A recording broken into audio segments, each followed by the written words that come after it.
તહેવારોની શરૂઆત સાથે સુરતના લોકો પર મોંઘવારીનો વધુ એક માર પડ્યો છે। શાકભાજીના ભાવમાં સતત વધારો થઈ રહ્યો છે તો બીજી તરફ સાબુ, શેમ્પૂ સહિતની ઘર વપરાશની વસ્તુઓ અને કરિયાણાના ભાવ પણ વધવાની તૈયારીમાં છે।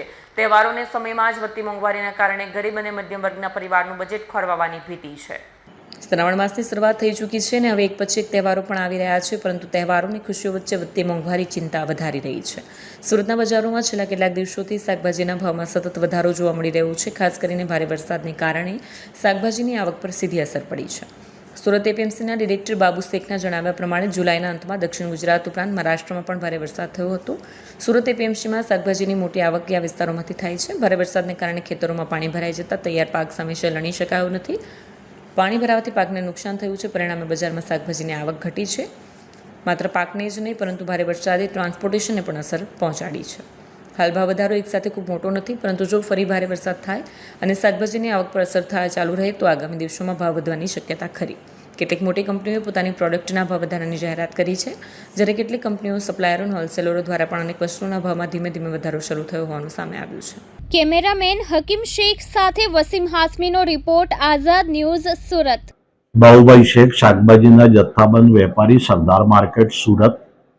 આ વર્ષે જે રીતની વરસાદની પેટર્ન થઈ છે, કારણ કે મોડો પરંતુ ઘણી ધમાકેદાર એની એન્ટ્રી થઈ છે।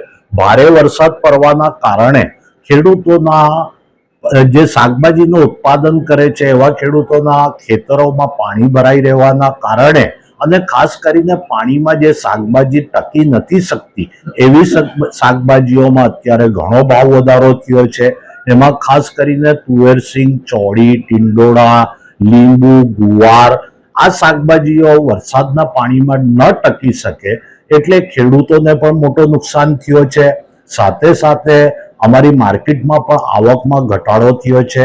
એના સાથે અત્યારે શ્રાવણ માસની શરૂઆત થઈ છે અને શ્રાવણ માસમાં શાકભાજીનો વપરાશ વધી જાય છે, સામે અત્યારે અમારે આવક થોડી ઓછી છે। એ કારણોસર અત્યારે શાકભાજીના ભાવમાં વધારો છે। હવે જો ભારે વરસાદ ન પડે અને જેટલું જરૂરત છે એ પ્રમાણનો વરસાદ થાય અને ખેડૂતોના પોતાના નવા પાક સારી રીતે એમના હાથમાં આવી બજારોમાં ઠલવાય એટલે ભાવો ધીરે ધીરે અંકુશમાં આવી